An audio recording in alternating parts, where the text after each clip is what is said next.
Ini kalau saya tanya, nanti mati masuk surga atau masuk neraka? Jawabannya apa? Walau alam lagi.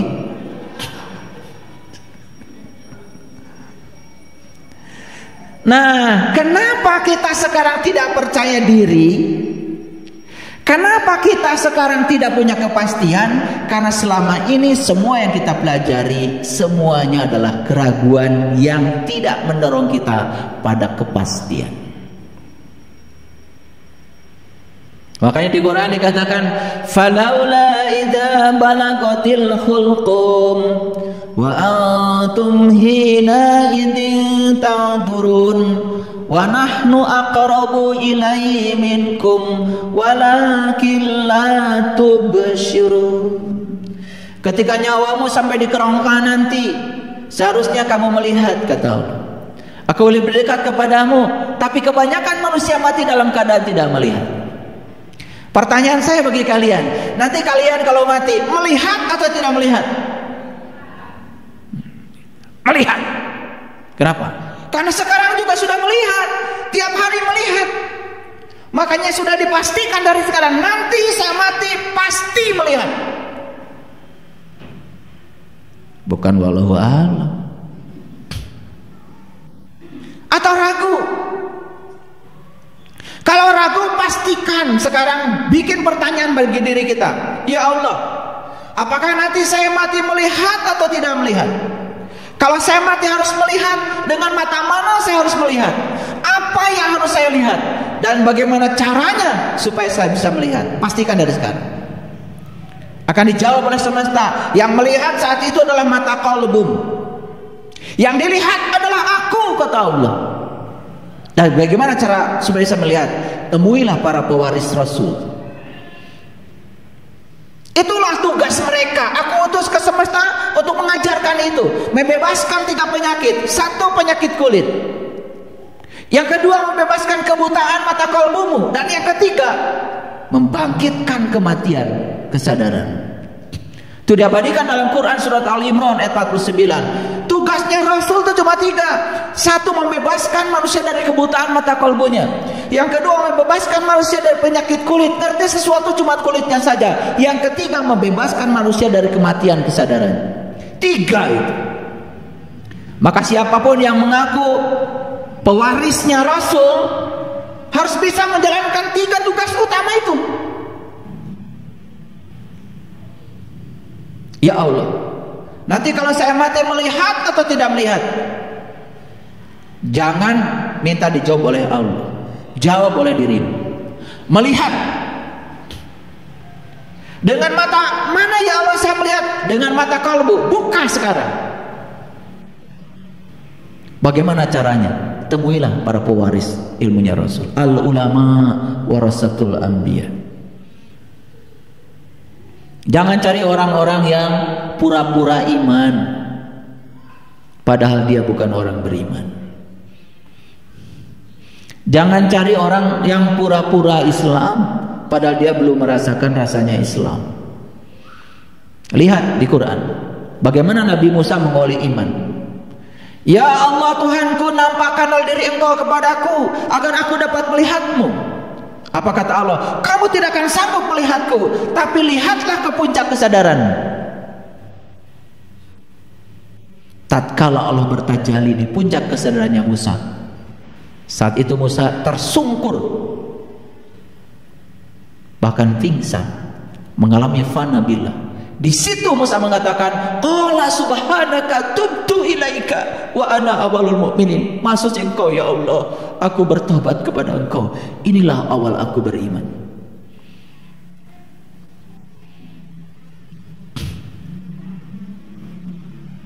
Ulangi. Jadi gamblang apa? Jelas dan mudah dimengerti. Oleh siapa? Oleh dirimu sendiri. Jadi kalau ditanya oleh saya, bagaimana masa depan rohanimu? Jelas dan mudah dimengerti. Karena sekarang sudah jelas. Bagaimana masa depan rohanimu? Tampak jelas. Bagaimana masa depan rohanimu? Sudah terlihat mudah dari sekarang. Bagaimana masa depan rohanimu? Gak ada tutupnya lagi. Kelihatan dengan jelas. Sudah kasyaf, sudah mukasyafah. Makanya syarat untuk mencapai mukasyafah kan kata para ulama, satu harus ma'rifah. Lanjutannya adalah musyahadah. Setelah ma'rifat baru musyahadah, penyaksian. Di atas penyaksikan ada yang namanya mukasyafah, terbukanya tirai tanpa tutup. Puncak yang tertinggi adalah mahabbah. Kemarin ada salah satu peserta BMK, saya tanya, kamu cinta sama Allah?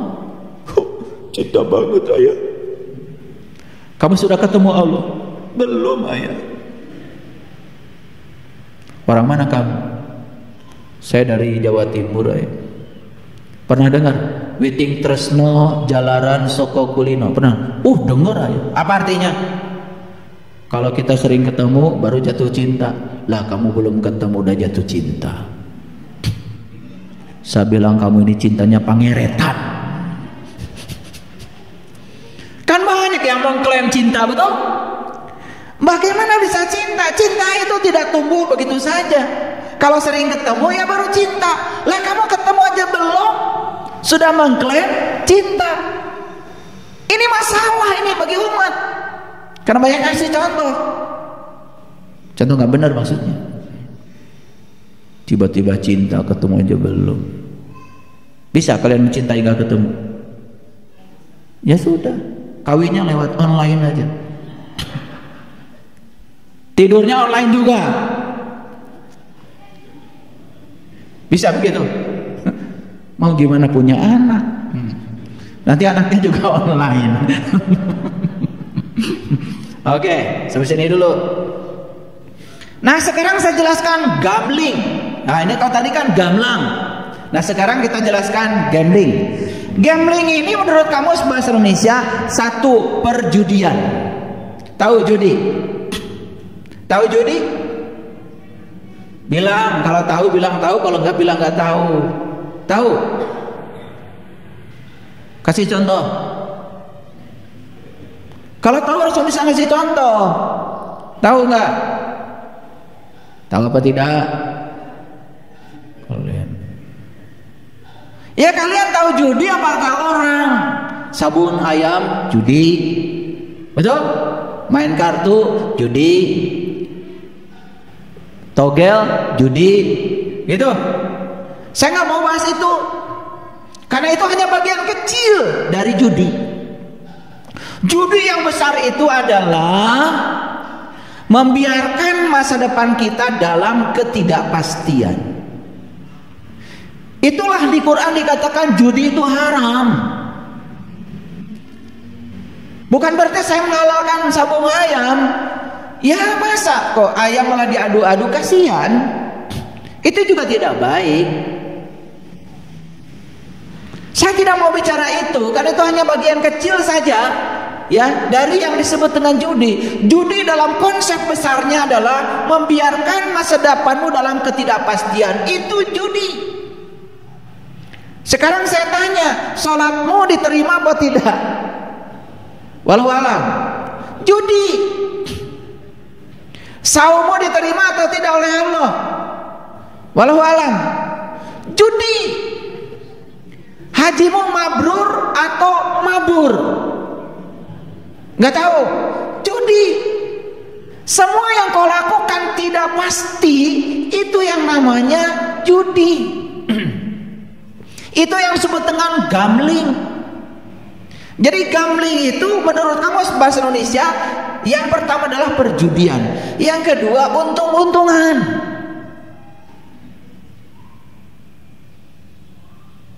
Kan bahaya kalau untung-untungan. Untung-untungan itu kan nggak pasti. Nah kenapa lotre disebut judi, untung-untungan? Masih ingat kan zamannya SD-SB? Ya kan? Semua jadi gila. Tiba-tiba banyak sekali orang yang punya pelajaran matematika sendiri. Iya. Pokoknya 4 tambah 5 kurangi 3 kali 10 dikurangi 4. Nggak tahu itu aritmatik dari mana. Kalau di sekolah kan jelas ada yang namanya deret geometri, deret ukur. Itu bisa ditebak 2, 4, 6, 8, 10 titik-titik. Maka suku yang ke 100 berapa? Bisa itu. Ada buat rumus formulanya. Itu namanya deret geometri. Ini tiba-tiba ada orang jago matematik. Pokoknya 4 kali 5 kurangi 8. Nggak jelas dari mana. Ujung-ujung besok dipasangin. Pokoknya pasangin 35. Begitu besok mungkin saja mujur dan menang.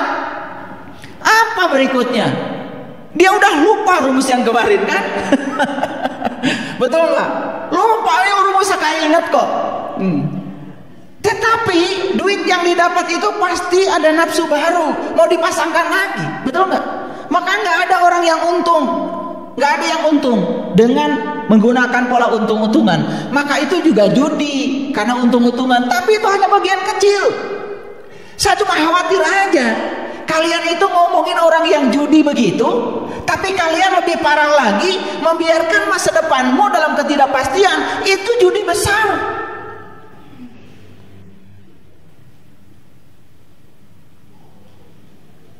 Nanti kamu mati selamat atau celaka? Wallahu a'lam.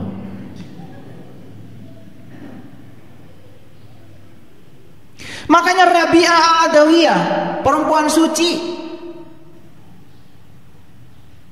seorang ahli ma'rifat di zamannya, itu pernah dilamar sama Hasan al-Basri, seorang kiai besar. Siapa yang tidak tahu Hasan al-Basri? Baca kitab warisan para aulia. Yang namanya Hasan al-Basri itu orang yang paling soleh di zamannya. Dan dia melamar Rabi'ah al-Adawiyah. Dan ketika melamar Rabi'ah al-Adawiyah, permintaan mas kawinnya cuma satu. Kamu akan diterima lamarnya oleh saya, tapi tolong jawab pertanyaan saya. Apa pertanyaannya? Nanti kalau saya mati, saya selamat atau celaka? Jawaban Hasan al-Basri saat itu, wallahu alam, langsung ditolak lamaran. Apa kata Rabi'ah? Bagaimana kamu bisa melamar saya karena kamu tidak bisa memastikan saya selamat atau celaka? Kamu tidak layak sebagai suami saya. Mau ditiru begitu? Nanti kalau ada yang melamar, tanya dulu. Nanti saya kalau mati selamat atau celaka? Itu. Ada nggak yang begitu? Nggak ada. Paling yang melamar bawa apa? Mas kawinnya berapa banyak, kan begitu? Betul nggak? Bahkan tidak tahu asal usulnya, yang paling gede mau aja. Ternyata hasil ngerampok. Besoknya masuk penjara sama-sama. Itulah perempuan suci itu bertanya begitu. Ya, Anda akan jadi suami saya, akan jadi pembimbing saya. Pastikan kalau saya nanti mati saya selamat. Bagaimana Anda membuat saya selamat? Itu mas kawin yang diminta Rabi'ah al-Adawiyah. Keren sekali. Dan saya belum pernah mendengar lagi setelah itu. Jadi kalau ada tiba-tiba murid-murid saya yang kemudian sok-sok Rabi'ah, itu patut diragukan itu.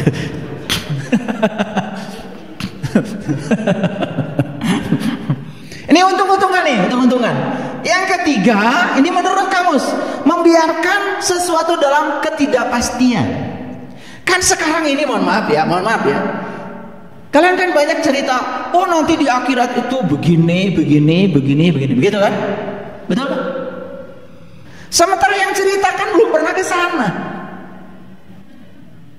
Oh nanti di surga itu ya ada bidadari. Satu orang bidadarinya 72. Satu aja saya udah kerepotan. Makanya ada yang gila lagi. Katanya kerjaan para kaum lelaki di surga nanti memecahkan keperawanan. Pagawean naon begitu. Ini cerita surga atau cerita apa ini? Karena letterlock betul. Dia nggak ngerti 72 itu apa, bidadari itu apa. nggak ngerti sama sekali. Surga itu apa? Dia nangkap surga berdasarkan persepsi dia sendiri. Lucunya dia menyampaikan itu pada orang lain. Padahal surga itu di sini, saat ini, sekarang. Bahkan kata Allah di Quran, surga itu adalah tempat di mana kamu masih bernafas. Bahkan saat langit dan bumi masih ada. Itu 72 itu bahasa simbolik. Pecahkan 72. 72, 27 itu bahasa spiritual.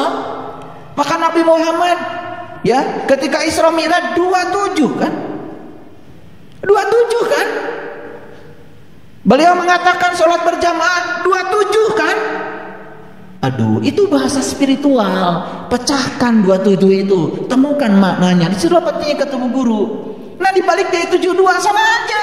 Tetap angkanya 2, 7 dan 2. Nah, bidadarinya yang mana? Gak saya ceritakan di sini, mahal, harus bayar. Enak aja. Kalau saya cerita di sini kan gratis. Nggak bisa gratis-gratisan. Ilmu itu ada fidyahnya. Ya, kan kasihan itu. Yang haji di sini kebanyakan kan perempuan. Udah gitu ceramahnya di surga hanya ada bidadari. Kan kasihan sebelah sini. Habis ngaji pasti buram itu wajahnya. Sudah ada hadis yang mengatakan di neraka itu kebanyakan laki-laki, kebanyakan perempuan. Di neraka kebanyakan perempuan, sudah gitu di surga kebanyakan bidadari. Kan kasihan 2 kali kan? Itu semua simbolik. Neraka itu, ya, penghuni neraka kebanyakan perempuan. Maksudnya apa? Perempuan lambang dari jasmani. Siapa saja yang dalam kehidupannya terlalu berorientasi pada aspek jasmani, lupa pada aspek rohani, yaitu dia sedang menciptakan neraka bagi dirinya sendiri. Itu maksudnya. Cerdas dikit. Makanya laki-laki selalu lambang dari rohani. Ya toh? Iya, ia akan masuk surga. Ia rohani. Makanya rohanimu, baik perempuan, rohanimu, baik laki-laki, ya kalau rohaninya bersih masuk surga dua-duanya. Ya masuk surga, di sana sediakan bidadari, ngerti? Nah, bidadarinya belum dijelaskan. Jangan manggut dulu, enak aja, kan belum harus bayar. Karena bahaya kalau gratis itu. Kalau ilmu didapat dengan cara gratis, kalian akan membuangnya mudah. Makanya di dalam Quran surat Al-Mujadilah, jika kamu hendak melakukan pembicaraan khusus dengan Rasul, maka harus mengeluarkan sedekah. Itu Quran surat Al-Mujadilah 12-13, tuh baca sendiri tuh. Kalau ada yang bilang, wah kok belajar harus bayar, ya udah nggak usah belajar, biar nggak bayar. Ngerti maksud saya? Ini kadang-kadang pikiran kita ini suka. Padahal Allah itu cuma uji kita seberapa besar kemelekatan kita pada harta kita. Sepanjang kita melekat pada jasmani, jangan berpikir kalau kamu bisa mencapai aspek rohani. Lepaskan dulu kemelekatan pada jasmani, aspek rohaninya akan naik. Itu namanya wudu. Wudu itu berpisah dengan kemelekatanmu pada yang selain Tuhan, supaya kamu bisa sholat menyatu dengan Tuhan. Itu makanya wudu dulu baru sholat. Nah, jadi gambling itu artinya perjudian, untung-untungan, membiarkan sesuatu dalam ketidakpastian, taruhan. Selanjutnya, hasilnya tidak pernah pasti. Dan yang selanjutnya, mengundi nasib dengan anak panah. Ini bahasa Quran, disebutnya ajlam. Jadi ajlam itu mengundi nasib dengan anak-anak. Nah, jadi kan melesatkan anak panah itu kan kemungkinannya banyak, tergantung keahliannya kan. Bisa masuk ke titik sasaran, bisa keluar dari sasaran, kan begitu. Apalagi yang sembrono memanahnya. Makanya Nabi Muhammad mengajarkan olahraga itu yang bagus memanah. Maksudnya itu bukan langsung cari panah, langsung olahraga. Kalau sudah olahraganya itu udah merasa ahli surga, bukan itu. Olahraga artinya memanah. Memanah itu harus betul. Jangan sampai memanah itu sembarangan. Nah, memanah itu memusatkan perhatian pada tujuan sebetulnya. Itu bukan cerita olahraga. cerita kalau kamu ingin benar hidupmu, pusatkan fokusmu, perhatianmu pada fokusmu. Tujuanmu apa? Kan tujuan kita cuma satu, ilahi anta maksudi waridhoka matslubi. Hanya engkau ya Allah tujuanku, hanya ridhomu yang kami cari. Itu. Kalau fokus ke sana, maka kita tidak akan. Nah, sekarang saya sudah jelaskan apa itu gamlang, apa itu gambling. Paham ya? Nah, rumusnya yang saya mau jelaskan kan ini. Memiliki masa depan rohani yang gamblang, bukan gambling. Oke, lihat saya semuanya. Ini ada jasmani, ada rohani. Masa depan jasmani juga gak boleh gambling, harus gamblang. Ingin sehat gak? Ya ikuti pola hidup sehat. Kan gak mungkin kalian tiba-tiba sehat kemudian hidupnya sembrono. Hidup sehat, haknya hatinya selalu gembira. I-nya istirahat yang cukup terutama pikiranmu. D-nya diet yang seimbang, makan sesuai golongan darah. Makanya makan itu rumusnya 3J. Jenisnya apa, jadwalnya jam berapa, jumlahnya berapa banyak. Makanya yang membentuk tubuhmu itu adalah mulutmu. Ngerti? Kenapa tubuhmu begitu? Itu salah mulutmu. Bukan mulut orang lain, mulutmu. Hati selalu gembira, istirahat yang cukup, diet yang seimbang, udara yang bersih. P, pengendalian diri, terutama dari keinginan. Karena semua sumber penderitaan adalah keinginan.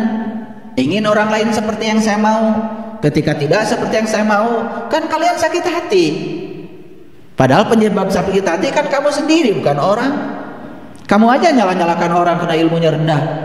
Sakit hati dikira buatan orang, kan buatan kamu. Karena kamu ingin orang seperti yang kamu mau. Coba bebaskan keinginanmu dari itu. Gak apa-apa. Orang melakukan apapun kamu terima. Sehat, sinar matahari yang cukup. Sinar matahari yang ini, yes. Tapi ada matahari satu lagi dalam dirimu. Temukan matahari itu. Maka di Quran dikatakan Rabbul Masyriqain wa Rabbul Maghribain. Ada 2 tempat terbit matahari. Kamu baru tahu tempat terbit matahari 1. Itu aja. Moyan Unggal Isuk, MUI. Ya Moyan Unggal Isuk, MUI kan. Apa yang salah dengan saya? Kalian ketawa. Moyan Unggal Isuk, kalau disingkat MUI. Iya. Nah selanjutnya ya, setelah sinar matahari yang cukup, energetik. Apapun yang dilakukan harus senang. Coba kalian lakukan senang. Kalian masak senang, pasti masakannya enak. Begitu kalian masak nggak senang, walaupun resepnya sudah itu, pasti nggak ada cinta di situ. Beda rasanya. Makanya masakan yang dilakukan oleh orang yang punya cinta, basinya pun lama. Masakan yang dilakukan oleh orang yang marah-marah, tidak punya cinta, basi sebentar. Itu energi. Boleh direset kalau nggak percaya. Energi ini energi. Energi apa yang kita masukkan ketika kita memasak? Sinar matahari yang cukup, energetik, melakukan apa-apa. Hubungan sosial yang bagus. Jaga hubungan. Air putih yang banyak. Tuhan yang paling utama. Tuh rumusnya udah saya kasih. Nah ini gratis, gak usah bayar. Ada yang gratisannya, ada. Tenang aja. Nah jasmani kita pun harus punya masa depan. Yang menentukan berapa usia saya, ya kita sendiri. Sekarang makan minyak, goreng-gorengan, setelah itu makan nasi banyak. Nasi itu gulanya banyak. Sedangkan semua yang minyak-minyak, kalau ketemu gula, ya terikat. Pembuluh darah jadi sempit. Apa yang terjadi? Ya sudah, darah susah mengalir. Cara rangke. Awalnya mah kalau loper, Cirem asukan awak. Orang Medan bisa ketawa ya. Ngerti memang saya ngomong gitu. Luar biasa. Ini tofelnya udah tinggi nih. Tofel bahasa Sundanya. Iya, jadi sing siremen, betul nggak?